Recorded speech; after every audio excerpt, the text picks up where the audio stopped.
Hello, नमस्कार, आदाब, सत श्री अकाल आप सभी दर्शकों एवं श्रोतागणों को। तो कैसे हैं आप सभी? आशा है अच्छे ही होंगे। मैं आप सबका दोस्त अंकित, नाम तो सुना ही होगा। अगर नहीं सुना तो फिर भी अभी सुन लिया होगा। आज हम बात करने वाले हैं इंडियन यूथ के बारे में, यानी कि भारतीय नौजवान। बात जब भारत की आती है तो हमारे मन में एक स्वर्णिम इतिहास, हमारे रीति रिवाज, हमारे संस्कार, ये सब का चित्र बनने लगता है। लेकिन वहीं जहां हम नौजवान यानी कि यूथ की बात करते हैं तो हमें एक आधुनिक युग यानी कि मॉडर्न एरा का अनुभव होता है। अब यहाँ जहाँ यूथ को मॉडर्न यानी कि इस आधुनिक युग में आधुनिक सोच विकसित करने की बात की जाती है, लेकिन आज के यूथ, हमारे नौजवान, इस मॉडर्न एरा में ज़्यादा ही कुछ आधुनिक हो गए हैं। उनके सोच, कर्म, धर्म सभी में आधुनिकता का वास हो गया है। यह गलत नहीं है, मैं मानता हूँ, लेकिन इस आधुनिकता का मतलब लोग यह भी निकाल रहे हैं कि हमें प्राचीन को भूल जाना चाहिए पूरी तरह। आज जहाँ लोगों को देखा जाता है कि वह इतने आधुनिक हो गए हैं कि वह खुद से पढ़ सकते हैं, बस उन्हें मॉडर्न ज़माने का स्मार्टफोन, लैपटॉप, टैबलेट, डेस्कटॉप मिल जाए। आज इस आधुनिकता ने आज के यूथ और आने वाले भविष्य को समाज से पूरी तरह दूर कर दिया है। उन्हें अपने समाज, अपने परिवार के रीति रिवाज से कोई मतलब नहीं है। उनके मन में मॉडर्न होने का भूत सवार है। इसमें वो कुछ परिवार भी शामिल हैं जो अपने बच्चों को मॉडर्न बनाने में लगे रहते हैं। बच्चे और बड़े मॉडर्न तो बन रहे हैं, लेकिन साथ में वह संस्कार, शिष्टाचार को भूलते जा रहे हैं। हमारे पूर्वजों का अपमान उन रीति रिवाजों को न मानकर करते हैं। मैं उन लोगों से कहना चाहता हूँ, मॉडर्न होने का मतलब यह नहीं कि हम अपने प्राचीन स्वर्णिम इतिहास को भूल जाएं, हमारे पूर्वजों उन रीति रिवाजों को भूल जाएं, उन संस्कारों को भूल जाएं जो हमारे पूर्वजों ने कभी दिया था हमें। हम अपने अंदर के उस ज़मीर, उस इंसानियत को भूल जाएं। मॉडर्न होने का मतलब यह कतई भी नहीं है, बल्कि मॉडर्न होने का मतलब है हम उस स्वर्णिम इतिहास, हमारे पूर्वजों के दिए हुए रीति रिवाजों, संस्कारों को विरासत में रखकर उन्हें अपनी आने वाली पीढ़ियों को दें। इस मॉडर्न युग की हर उन कमियों को दूर करें, नए नए आविष्कार करें, दूसरों के लिए इस दुनिया में कुछ काम करें। हमारा आज का कर्म रूपी धर्म ही हमें मृत्यु उपरांत भी लोगों के मन में जीवित रखेगा। खुद के लिए जीने से, खुद की भलाई चाहने से, खुद के लिए दूसरों को भी हानि तक पहुंचाने की मनसा जीवन भर कष्ट ही कष्ट देती है।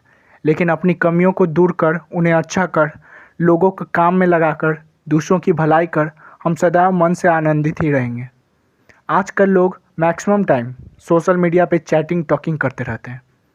वह सोशल मीडिया जैसे कि टिकटॉक, फेसबुक, इंस्टाग्राम, ट्विटर और व्हाट्सएप से ऐसे चिपके होते हैं जैसे चींटी मिठाई से और खाना हलवाई से।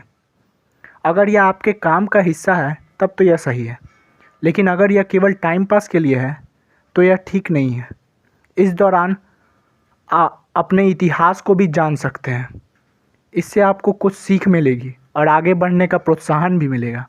साथ ही आप इस दौरान अपने स्किल्स पे वर्क कर सकते हैं।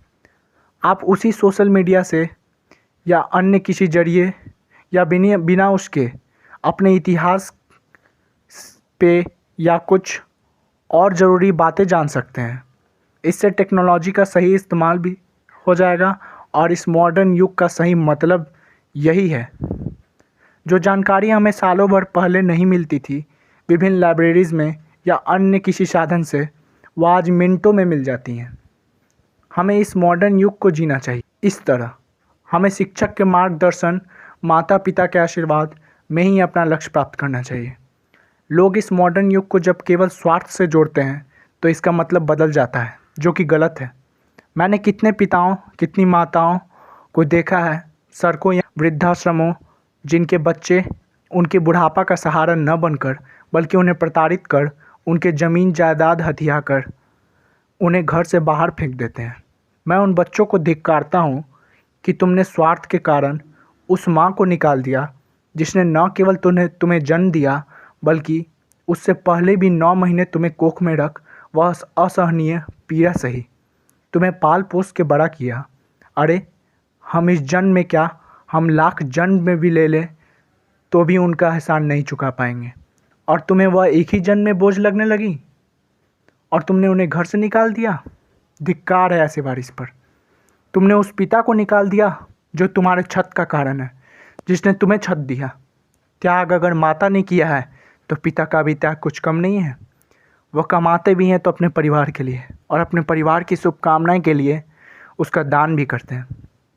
वह अपने लिए कुछ भी नहीं खरीदते जब तक कि उन्हें फोर्स नहीं किया जाए, और हम लोगों के लिए मतलब कि खरीदते ही जाते हैं। ऐसे होते हैं हमारे भारतीय पिता। यही प्राचीन युग से चलता आया है। इतने त्याग के बाद भी तुम उन्हें 2 वक्त की रोटी और एक सोने की छोटी सी जगह भी नहीं देख सकते। धिक्कार है तुम जैसे वारिसों पर। इससे अच्छा तो वारिस न होना ही होता है। आजकल एक और नतीजा है कुछ ज़्यादा ही मॉडर्न होने का। आज लड़के किसी लड़की के साथ और लड़की किसी लड़के के साथ नाबालिग में ही भाग कर शादी कर लेते हैं। मैं पूछता हूँ कि इतनी जल्दी भी क्या थी? थोड़ा रुक जाते तो क्या गाड़ी छूट जाती?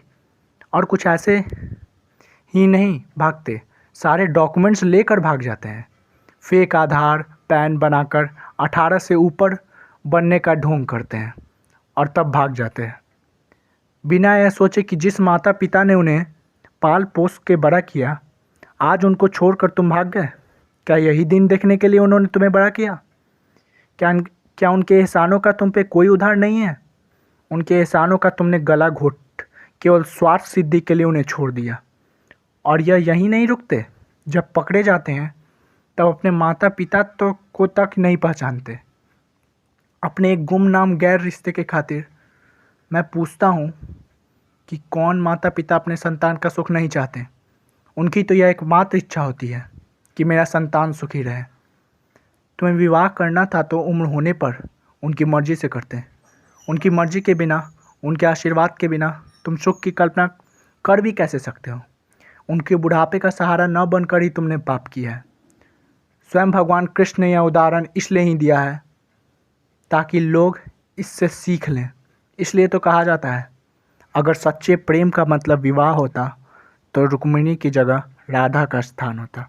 आज असंख्य लोगों के मॉडर्न बनने की यही सोच है, लेकिन इस सोच में बदलाव संभव है अगर आज के युवा अपनी जिम्मेदारी, समाज के प्रति योगदान को भली भांति समझने का प्रयास करें।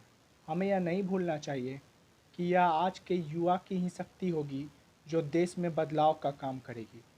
राष्ट्रीयता और देशभक्ति की आत्मीय भावना ही है जो उन्हें सदा प्रेरित करेगी कि वह हमेशा अपने देश, अपने लोगों के साथ चल उनका मान सदैव बढ़ाते रहें। और फिर वह भी दिन दूर नहीं होगा जब आज के युवा कल के सुनहरे भविष्य बनकर एक गेम चेंजर की तरह काम करेंगे और उन्हें कहा जाएगा इस मॉडर्न एरा यानी कि इस आधुनिक युग के सच्चे सिपाही। आशा है आप पर मेरी बातों का प्रभाव जरूर हुआ होगा। अंत में यही कहना चाहता हूँ, stick to your origin and be down to earth. अति किसी भी चीज़ का सर्वथा हानि ही करती है, इसलिए कुछ ज़्यादा आधुनिक न बनकर अपने कार्य में जुटे रहें, अपने लक्ष्य की ओर। अगर यह वीडियो आपको पसंद आई तो लाइक, शेयर एंड सब्सक्राइब जरूर करें और बेल आइकन को दबाना न भूलें ताकि हर छोटी बड़ी वीडियो मेरी आप तक सबसे पहले पहुंच जाए। धन्यवाद।